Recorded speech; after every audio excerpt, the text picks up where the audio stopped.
आकाओं के हिसाब से चलते हैं। तूने मेरे कायद बैरिस्टर असदुद्दीन अवैसी को ललकारा है, जवाब तुझे देके रहूंगा।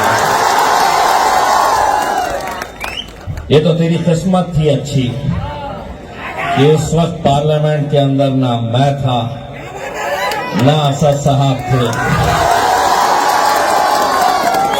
वरना जो का तो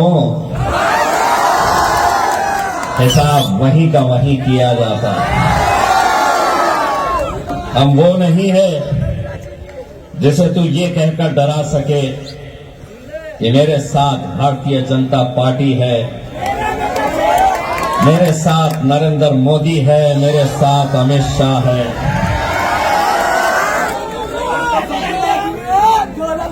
हम अगर डरते हैं, लोग हमसे कहते हैं कि इतना बोलते हो, डर नहीं लगता। हमारी फितरत से वो कहां वाकिफ है। हम डरते हैं, यकीन मानिए हम डरते हैं, लेकिन तेरे जैसे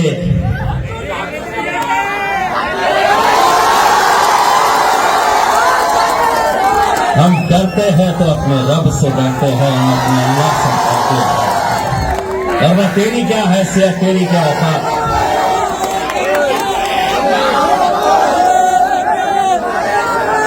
मैंने जरा सा अकोला के अंदर जवाब क्या दे दिया तो कहने लगी तेरे जैसे 56, तुझे 56 की जरूरत नहीं पड़ेगी, अकेला काफी है।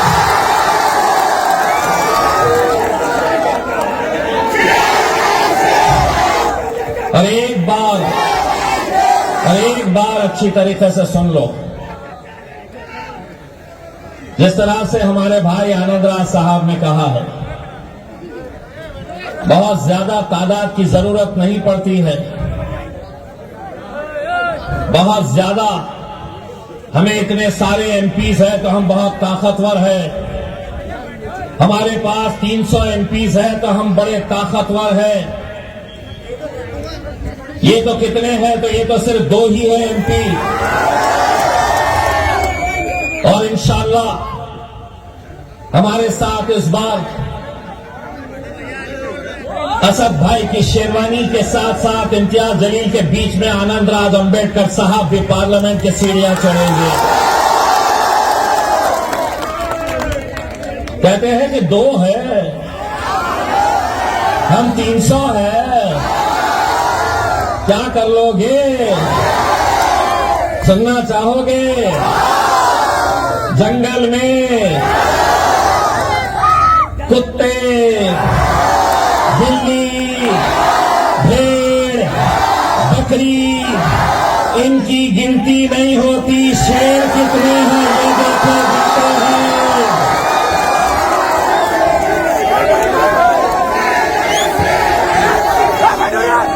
जब हम चुनकर आए थे, अरे बैठो बे, अभी तो शुरुआत हुई है, बैठो। जब हम चुनकर आए थे तो उस रात को नरेंद्र मोदी ने अमित शाह साहब को फोन किया और फोन करके क्या सवाल किया है जानते हो? अरे ओ सांभा,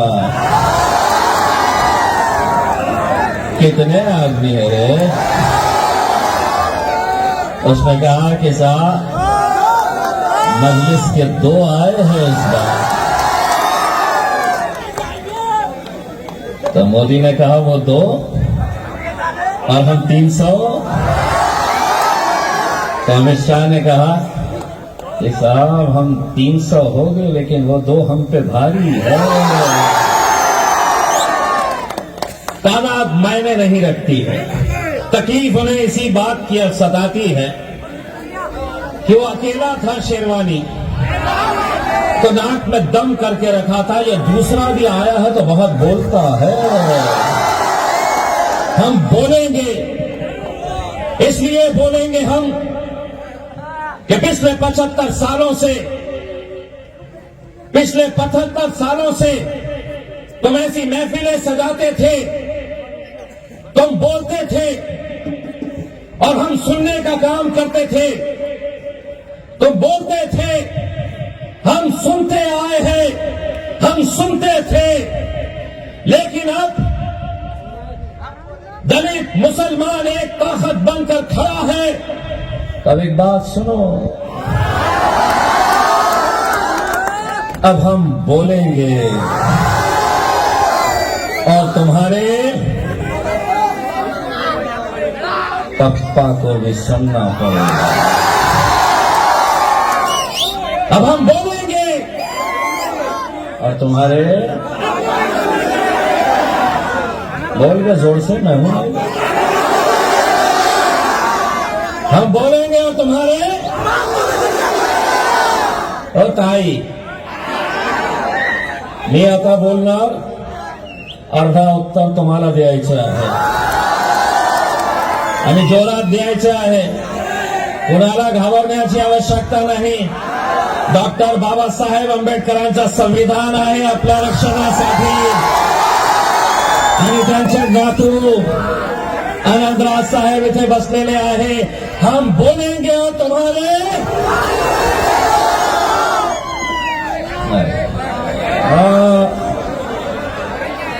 तुम्हाला काय बोलायचं आहे? तुम्हारे बाप को भी सुनना पड़ेगा। मी अर्धा बोलेल, तुम्ही अर्धा बोला। हे जे कॅमेरेवाले उभे आहे ते जातील नाहीतर पोलिसांकडे की याच्यावर तक्रार करा, आमचा बाप काढला। मी नाही काढणार, मी अर्धा बोलणार, अर्धा तुम्ही बोला। हम बोलेंगे और तुम्हारे, एक कैमरा उधर पलटाओ। हम बोलेंगे और तुम्हारे, आता माझ्यावर केस होणार का? घंटा होणार, बाबाजी का ठुल्ले होणार, सबूत नहीं। मैंने आधा बोला, आधा इन्होंने बोला, ना इनका कुछ होता ना मेरा कुछ होता। पहले बैठ गए, सारा जोश तुम्हारा कब इलेक्शन के दिन कब रहेगा? अरे सारा जोश तुमको मौका दे रहा हूं ना, 26 तारीख के दिन जाना और ऐसा धप्पा धप। कहाँ गैस के सिलेंडर है, गैस के सिलेंडर को दबा मारना। यहाँ पे गैस के सिलेंडर को, वहां पे तो मैं ऐसी उड़ाने वाला हूं, इनके होश ठिकाने आ गए होंगे। यहाँ पे तुमको इसको चलाना है। वहां पे मेरे पास पूरे के पूरे आ गए डाकुआ, पूरे डाकुआ एक साथ जमा हो गए। बोले इसको गिराना है, इसको गिराना है बोल के पूरे के पूरे लगे हुए हैं। कैसा भी करके गिराना है करके आगे बैठ जा रहे हैं, हिसाब कर रहे हैं। बोले देखो इतने ये है, उतने वो है, कैसा जीतता। मैं बोला मेरा हिसाब यहाँ पे नहीं होता है, मेरा हिसाब वहां होता है। वहां से याद है ना 2019 असर का वार, 5000 वोटों से पीछे चल रहा था। और शिवसेना वाले मिठाइयां बांटना शुरू कर दिए। बोले अब हम निकल गए। मैं बोला थोड़ी देर रुको, तुमको सही में निकाल देता मैं। बाद में मुझसे पूछे भाजपा वालों ने, सेना वालों ने 5000 से पीछे चल रहे थे असर में, तुम निकले कैसा?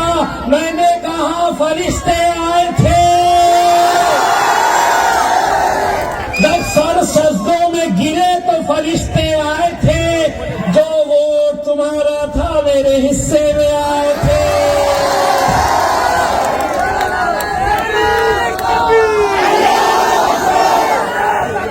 मेरे भाइयों, एक बहुत ही मुश्किल दौर से हम गुजर रहे हैं, एक बहुत ही मुश्किल वक्त आज हमारे आंखों के सामने हमें देखने को मिल रहा है। मैं आपको डराना नहीं चाहता हूं, मैं आपको खौफ में रखना नहीं चाहता हूं, लेकिन मैं आपको यकीनन ये बताना चाहता हूं कि 2024 का इलेक्शन में एक ओपी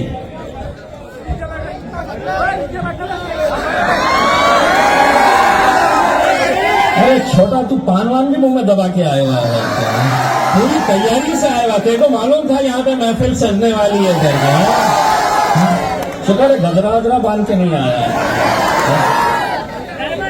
तो मेरा ये कहना है मेरे भाइयों कि जिस दौर से हम गुजर रहे हैं, आने वाला वक्त जो है 2024 के अंदर अगर कुछ समाजों को खास तौर से निशाना बनाया जाने वाला है, बहुत ही खास तौर से निशाना जिसको बनाया जाने वाला है, वो दो ही समाज है।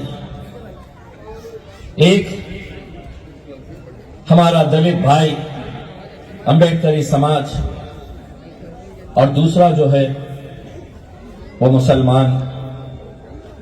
हर तरह से इन्हें निशाने के ऊपर रखा जाने वाला है। ये मुल्क अगर 75 सालों से एक खूबसूरत गुलदस्ते की तरह अगर रहा है, तो इसलिए रहा है कि यहां पर हुकूमतें कितनी आई, वजीर आजम कितने आए, सरकारें कितनी आई, चली गई, लेकिन अगर मुल्क हमारा एक ताकत बनकर खड़ा रहा, अगर हमारा मुल्क तरक्की करा, अगर भाईचारगी का पैगाम अगर इस मुल्क के अंदर दिया, तो किसी हुक्मरान की वजह से नहीं, किसी हुकूमत की वजह से नहीं, किसी सरकार की वजह से नहीं, किसी पंत प्रधान, किसी वजीर आजम की वजह से नहीं। अगर ये मुल्क आज तक एक ताकत बनकर खड़ा रहा, तो वो सिर्फ और सिर्फ डॉक्टर बाबा साहब अम्बेडकर के संविधान की वजह से रहा है। और इनके कई नेताओं ने ये ऐलान कर दिया है कि 2024 आएगा तो हम इस मुल्क के संविधान को बदलने वाले हैं। और बदलने का मतलब यह है कि जितने भी हुकूक, जितने भी अधिकार उस संविधान ने आपको दिए हैं, वो तमाम संविधान के रास्ते आपको जो अधिकार दिया गया है, वो सब हटा दिए जाएंगे। यूसीसी के नाम के ऊपर वो कहेंगे कि मेजॉरिटी हमारी है, माइनॉरिटी के अंदर तुम्हें तुम्हारी शिनाख्त सड़कों पर नहीं दिखा सकते हैं।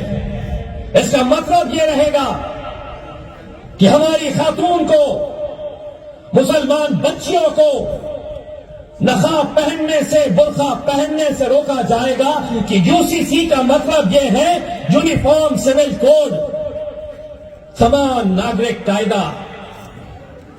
तुम्हारी टोपी तुम्हारे सर से छीनी जाएगी।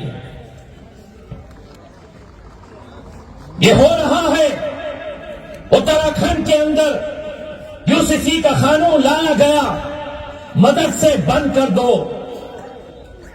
मदरसे के अंदर तालीम हासिल करने वाले बच्चे जब तालीम हासिल करके निकल रहे हैं, इल्म हासिल करके निकल रहे हैं, तो आज अल्हम्दुलिल्लाह हमारी मस्जिदें आबाद है उनकी वजह से। मदरसे बंद कर दो, इनके सरों से टोपी हटा दो। हम जो तालीम देना चाह रहे हैं वो तालीम तुम्हें पढ़नी पड़ेगी। माइनॉरिटी के स्कूल्स, कॉलेजेस बंद कर दो। इन्होंने शुरुआत की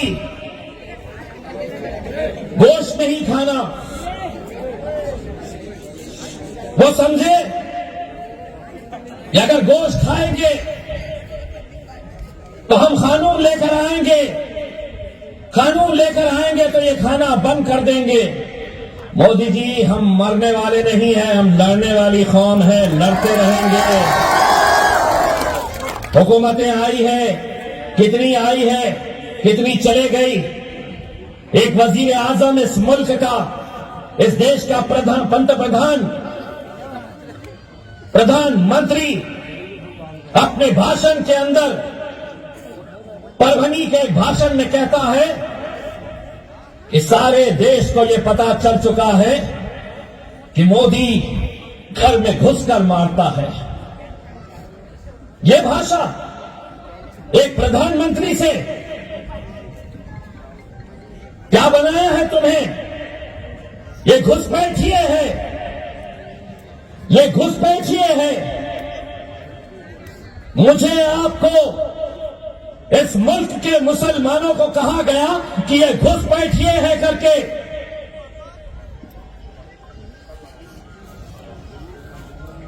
एक बात इन कैमरों के जरिए मोदी जी आपको और आपके जितने लगवे भगवे हैं उन सबको अमरावती और दरियापुर के आवाम की तरफ से कान खोल के सुन लो। ये मुल्क जितना तुम्हारा है, ये मुल्क उतना ही हमारा है। ये मुल्क किसी के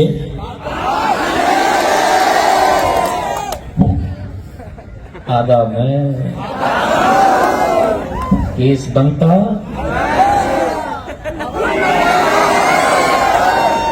बाबा जी का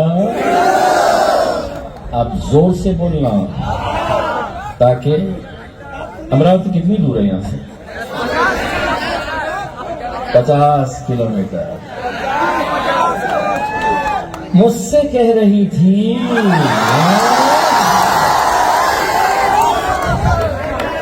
इस मुल्क में रहना है। अच्छा, तेरे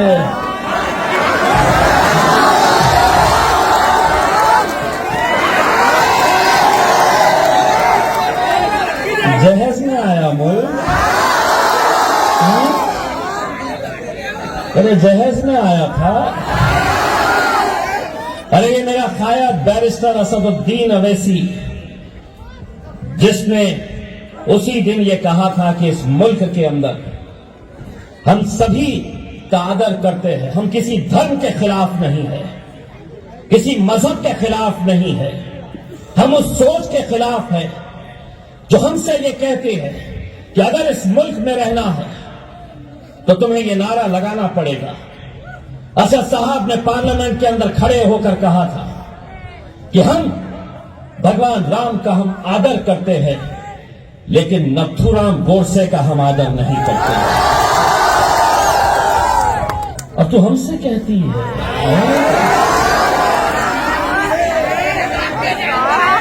तेरा वो पप्पू कहता है कि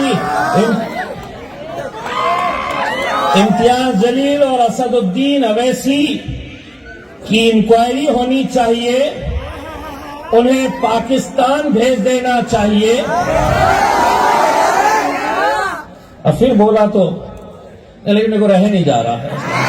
आगा मैं बोलूंगा, ये मुल्क तेरे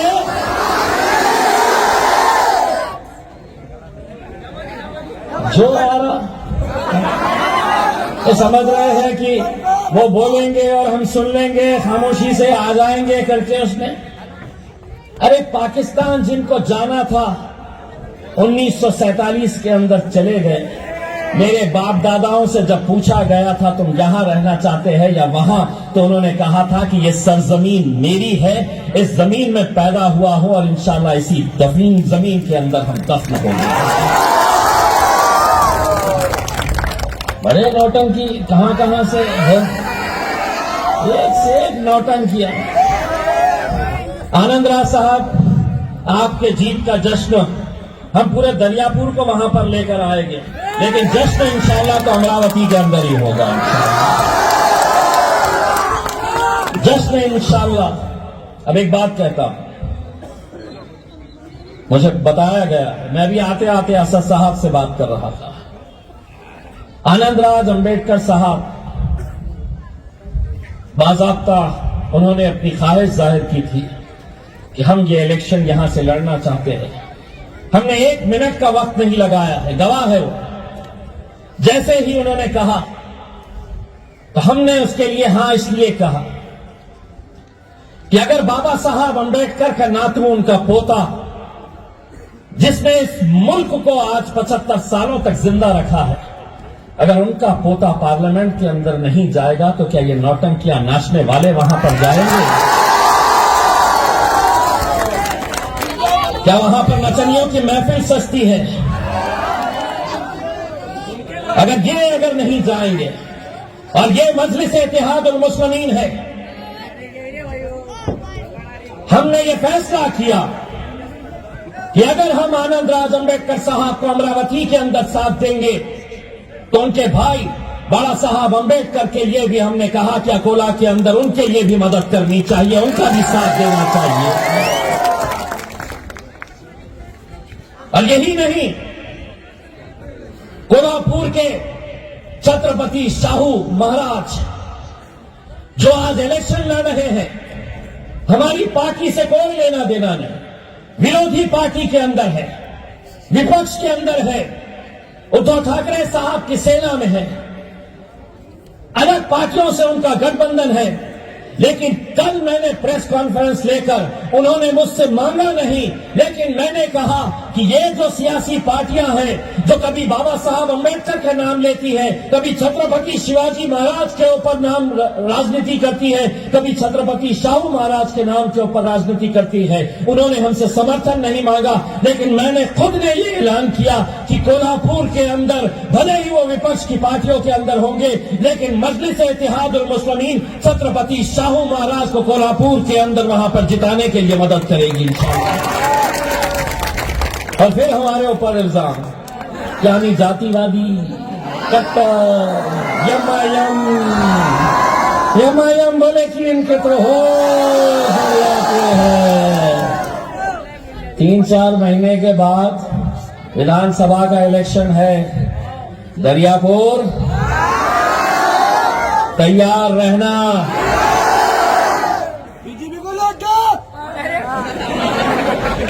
अरे ये तो सपना देख रहे हैं ना, अब की बार ताई काय म्हणतो तो की अब की बार आपण इथून त्यांना काय द्यायचं आहे, दाखवा मला, असं दाखवा। याला काय म्हणतं म्हण का, मोदीजी तुमचं जे सपना आहे ना अबकी बार, तर तुम्हाला अमरावती मधून तुम्हाला मिळणार आहे बाबूजी का खिल्ले। मजलिस इत्तेहादुल मुस्लिमीन एक सियासी जमात है। मुझे ये बात पता चली है, हम देखिए, हम उलमाए किराम का, मौलानाओं का, हमारे जितने भी मौजूद मौलाना है, हम उनका बहुत एहतराम करते हैं, बहुत इज्जत करते हैं। लेकिन सियासी पार्टी अगर फैसला कुछ करती है और उसके बाद हमारे उलमाए किराम एक अलग तरह का फैसला करते हैं और बाद में जब पछतावे का वक्त आता है तो कोई जमात साथ में नहीं आती है। उम्मीद ये भी की जाती है कि बैरिस्टर असदुद्दीन अवैसी साहब क्या बोलने वाले हैं। उत्तर प्रदेश के अंदर अगर हमारी हार हुई, वहां की आवाम ने मन बनाया था, लेकिन वहां के कुछ मौलानाओं ने यह फैसला किया कि नहीं, हमें सेक्युलर पार्टियों के साथ जाना है, अखिलेश यादव की मदद करो। आज जब वहां पर बुलडोजर योगी चलाता है, कोई नहीं आता है सामने, कोई नहीं। सियासी पार्टी हम चलाए और आप इस तरह के फैसले लेते रहे जो पूरी कौम के लिए नुकसानदेह साबित होता है। हम खड़े होकर कांग्रेस की मदद,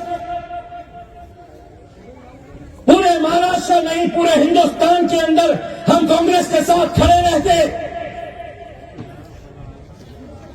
क्या हम मशीन है? हम रबर स्टैंप है? क्या हम तुम्हारे गुलाम हैं कि हर 5 साल के बाद ये आएंगे? कभी बीजेपी का डर दिखाओ, कभी शिवसेना का डर दिखाओ। वोट करो तो हमको करो, कांग्रेस को करो, एनसीपी को करो। कौन सेक्युलर, किस सेक्युलर पार्टी की बात कर रहे? आधे उनके चले गए भाजपा में, आधे चले गए शिवसेना में, और फिर हमें बता रहे। मैं उनका एहतराम करता अगर वो मौलाना एक साथ अगर बैठते और ये सवाल करते कांग्रेस के नेताओं से कि पूरे महाराष्ट्र के अंदर 48 लोकसभा की सीटें हैं, एक सीट एक नहीं देंगे। पूरे 48 महाराष्ट्र के अंदर क्या तुम्हें एक कॉन्स्टिट्यूएंसी नजर नहीं आती है कि जहां से तुम एक मुस्लिम नुमाइंदा लोकसभा के अंदर अपनी पार्टी की तरफ से भेज सको?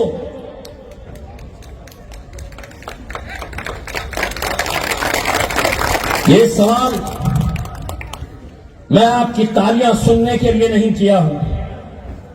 तकलीफ मुझे भी होती है जब मैं देखता हूं कि ऐसे कौम को कैसे गुमराह किया जाता है। अगर असद साहब ने यह फैसला लिया था तो अमरावती के उलमाओं की यह जिम्मेदारी थी। पूरी इज्जत एहतराम के साथ मैं कह रहा हूं, क्या आप उनसे पूछते कि कांग्रेस अगर एक सीट अगर देती, राष्ट्रवादी एक सीट अगर देती,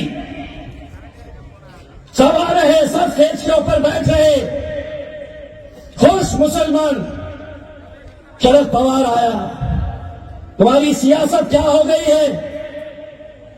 रमजान के अंदर इनको बुलाओ, तुम्हारे ही खान का दल्ला नेता खजूर खिला रहा है, फोटो खजूर खिलाता, टोपी पिना रहे। दूसरे दिन अखबार में फोटो छप के आ गई और खत्म तुम्हारी सियासत। वाह वाह, पवार साहब आके गए, कांग्रेस का नेता आके गया, अजीत दादा आके गए, खुश। क्या इसी के अंदर तुम्हारी सियासत रहेगी? क्या यहीं तक रहना है? अरे गैरों के गुलाम बन के? अरे